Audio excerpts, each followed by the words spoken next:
हम आज बामसेप के राष्ट्रीय महासचिव हैं प्रोफेसर शशि भूषण सिंह सीतामढ़ी से आज बेतिया में पधारे हुए हैं। बहुत सारी बातें अपने लोगों के बीच कही है, तो हम जानना चाहेंगे सर, बामसेप के आज जो आपका जो आने का क्या मकसद है, उद्देश्य क्या है? यहाँ इस समाज में आने का एक ही बामसेप का उद्देश्य है कि अपने समाज के लोगों को पे बैक सोसाइटी शब्द को सही अर्थ बताना। अभी तक हमारे लोग पे बैक सोसाइटी नहीं समझ पाए हैं। पे बैक सोसाइटी का अर्थ हमारे महापुरुषों ने ये बताया कि यदि आपके पास बुद्धि है तो अपने बुद्धि को समाज में जो जहाँ कम बुद्धि है उस समाज में दीजिए।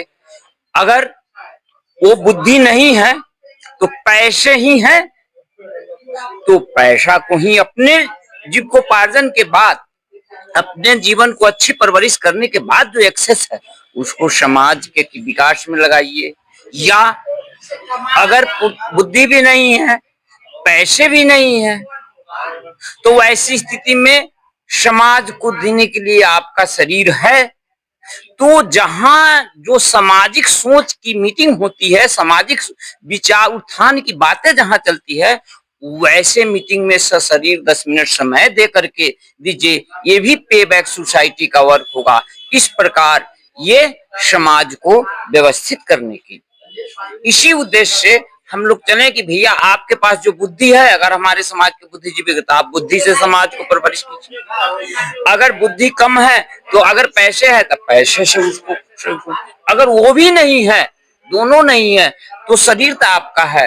तो जहां समाज कल्याण की बातें हो रही है उसमें थोड़ा शरीर से उपस्थित हो जाइए। इस प्रकार हमारा पे बैक सोसाइटी बन जाएगा और हमारा समाज का विकास हो जाएगा। तो बहुत सारे ऐसे लोग हैं जो संविधान का लाभ भी उठाए, संविधान का फायदा भी उठाए। जैसा बाबा साहब ने कहा था कि पे बैक टू सोसाइटी, वैसे बहुत सारे ऐसे लोग हैं जो अभी भी नहीं कर पाते। उन लोगों को क्या कहना चाहेंगे? उन लोगों को मेरा ये कहना है कि वो अज्ञानता के कारण वैसा कर रहे हैं। जिसको हम पहले कहें कि बाबा साहब ने शिक्षा का अर्थ ये बताया कि तर्कपूर्ण शिक्षित हो जाओ, लेकिन ये जो बात आप कर रहे हैं, जो नहीं कर रहे हैं, वो तर्कपूर्ण शिक्षा नहीं दिए, वो ऐसी शिक्षा लिए हैं जिससे वो जीविकोपार्जन करे। जिसको मैं कहा कि वह लिखा पढ़ा पैदा हो गया है, चाहे वह डॉक्टर बन गया हो, इंजीनियर बन गया हो, आईएएस बन गया हो, आईपीएस बन गया हो, ये किसी वर्ग का वो आदमी बन गया हो, लेकिन वह लिखा पढ़ा है। वो लिखा पढ़ा जो लिख दिया उसी को पढ़ करके एमबीबीएस की कंपटीशन पास कर लिया तो डॉक्टर बन गया, इंजीनियरिंग की कंपटीशन पास कर लिया वो बन गया। बाबा साहब का जो शिक्षा का कहने का उद्देश्य था वो नहीं था। बाबा साहब का था कि शिक्षा का अर्थ रोशनी होता है, तो आपके अंदर जो लाइट चलेगा तो आपके अड़ोस पड़ोस को भी प्रकाशित होना है। तो इस कारण वो नहीं हो रहा है। तो हम बामसेप वाले उनमें यही लाइट जगाने का काम करते हैं कि आपके अंदर जो लाइट है, जो अंतर्मुखी है, उसको बहिर्मुखी करो। ये थे राष्ट्रीय महासचिव बामसेप के। इन्होंने बहुत अच्छी अच्छी बातें कही। फिर और यहाँ पे एक बामसेप के बहुत राष्ट्रीय अध्यक्ष, महासचिव और कोषाध्यक्ष ये पहुंचे हुए हैं और बहुत सारी बातों को रखे हैं यहाँ पे लोगों को। तो हम जानने चाहेंगे ज्योतिनाथ जी से, जो बामसेप के कोषाध्यक्ष या संसाधन व्यवस्थापक हैं। हम जानेंगे सर कि आज बामसेप का क्या उद्देश्य क्या है, ये बताएं। बामसेप का एकमात्र अगर उद्देश्य कहें तो इस सामाजिक व्यवस्था में मूलभूत परिवर्तन करना। ये जो पूरी व्यवस्था चल रही है इसमें थोड़ी बहुत परिवर्तन करने से काम नहीं चलेगा, पूरा चरमरा गया है व्यवस्था। इसे मूलभूत परिवर्तन करना, स्ट्रक्चरल चेंजिंग सोशल सिस्टम, इस सोशल सिस्टम को बदलना है। इस बदलने के लिए बामसेप का निर्माण हुआ है। अच्छा, बामसेप का पूरा मतलब क्या होता है, ये थोड़ा सा? ये BAMCEF BAMCEF, backward and minority communities employees federation, इसका फुल फॉर्म है। ये शॉर्ट फॉर्म है, ये कहते हैं इसको संक्षिप्त शब्द है ये बामसेप। कोई वामपंथी से नहीं लेना देना, किस नाम जो है वो BAMCEF से ये छोटे फॉर्म में हम लोग बोलने क्रम में जल्दी से बोलने में आ जाता है। ये लंबे नाम है, उसका छोटा फॉर्म है ये। तो पूरा थोड़ा वामसेप का पूरा अर्थ बताएं। पूरा form the backward SC ST OBC backward and minorities communities employees federation. इसमें कैसे लोग माने मेंबर होते हैं, किस प्रकार के लोग अगर चाहते हैं आपसे जुड़ना, तो किस प्रकार के ये लोग? इसमें जितने भी बुद्धिजीवी लोग हैं जो परिवर्तन चाहते हैं देश में, और एम्प्लॉइज है। एम्प्लॉइज का मतलब कि सरकारी नौकरी नहीं, प्राइवेट नौकरी भी अगर कर रहे हैं, और महापुरुषों के ने जो हमारा जो त्याग तपस्या के कारण हम लोग जो पढ़े लिखे वर्ग बना, क्योंकि हम अभी जानते हैं कि हम लोग को पढ़ने लिखने का अधिकार नहीं दिया गया। ये वर्ण व्यवस्था में हम लोग को पढ़ने का अधिकार नहीं था, लिखने का अधिकार नहीं था, बोलने का अधिकार नहीं था, अधिकार वंचित हम लोग थे। केवल सेवा करना रखा गया, सब बांटा हुआ है कर्म। ब्राह्मणों को यज्ञ करना, यज्ञ कराना, पढ़ना पढ़ाना, क्षत्रियों को लड़ना, वैश्यों को व्यवसाय करना, पशुपालन करना, शूद्रों को कोई काम नहीं। हम लोग वर्ण व्यवस्था में शूद्र वर्ण में आते हैं। जो हमारा जो संगठन है वो शूद्र वर्ण का संगठन है।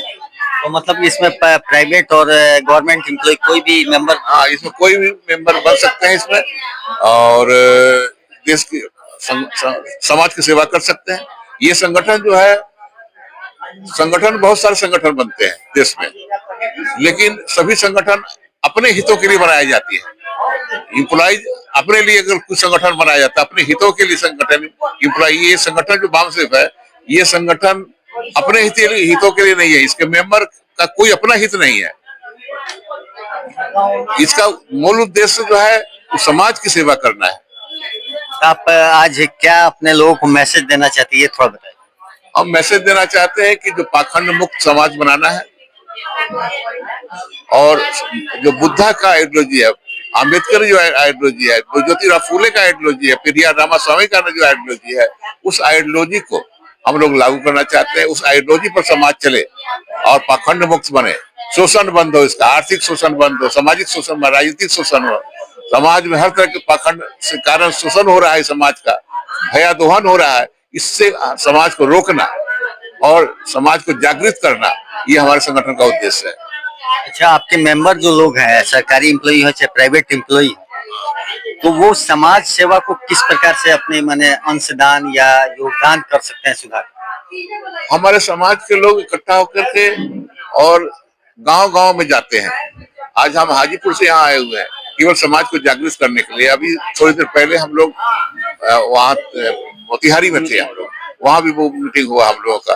तो समाज को जागृत करने का काम, समाज के जो बुद्धिजीवी वर्ग है, जो महापुरुषों के बल पर हुआ, महापुरुषों के त्याग तपस्या के कारण जो हमारा बुद्धिजीवी वर्ग पैदा हुआ, उसको ऋण से मुक्त होने के लिए, क्योंकि उनका योगदान जो है पढ़े लिखे, बाबा साहब ने कहा कि हमें पढ़े लिखों ने धोखा दिया।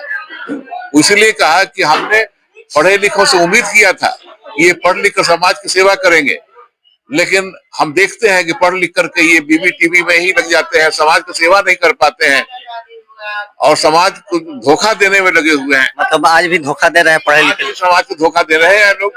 तो ऐसे समाज के जो धोखेबाज लोग हैं उनको जागृत करना है। वैसे लोगों को क्या कहना चाहते हैं? हम लोग उसको विचार परिवर्तन करना चाहते हैं। उन लोग का विचार परिवर्तन करे, समझदारी देना है उनको कि समाज में जो समझदारी नहीं है कारण जो जो जो ये हो गया है, क्या कहते हैं, जो अपने इतिहास को नहीं जानते हैं, क्योंकि इतिहास जो है सबक सीखने के लिए बना हुआ है। इतिहास को नहीं जानते हैं। हमारे समाज में इतिहास पढ़ते जरूर है, लेकिन समाज से शिक्षा नहीं, सब इतिहास से शिक्षा नहीं लेते हैं। इतिहास सबक सीखने के लिए है। तो इतिहास से जो सबक लेंगे तो मालूम हो जाएगा कि हम कौन दोस्त है, कौन दुश्मन है, कौन अपने हैं, कौन पराये हैं। आज हमारे दुश्मन है जो आरक्षण नहीं चाहते हैं, चाहते हैं कि अच्छी कुर्सी पर न जाए। कुछ लोग चाहते हैं कि अच्छी कुर्सी न मिले, इनका अच्छी तरक्की नहीं हो, आर्थिक रूप से संपन्न नहीं बने, और हम उनको अपना भविष्य देखने के लिए कहते हैं कि हमारा भविष्य ठीक कीजिए। उन लोगों से कोई उम्मीद हम लोग को होना नहीं चाहिए। जो हमारे तरक्की को देख करके जलन करते हैं वो हमारे भविष्य निर्माता नहीं हो सकते हैं। उन लोगों से हमको बचना होगा। सर ने बहुत बड़ी अच्छी बात कही अपने लोगों को और समाज को, तो इनसे कुछ सीखना चाहिए। फिर मिलेंगे, बहुत बहुत धन्यवाद।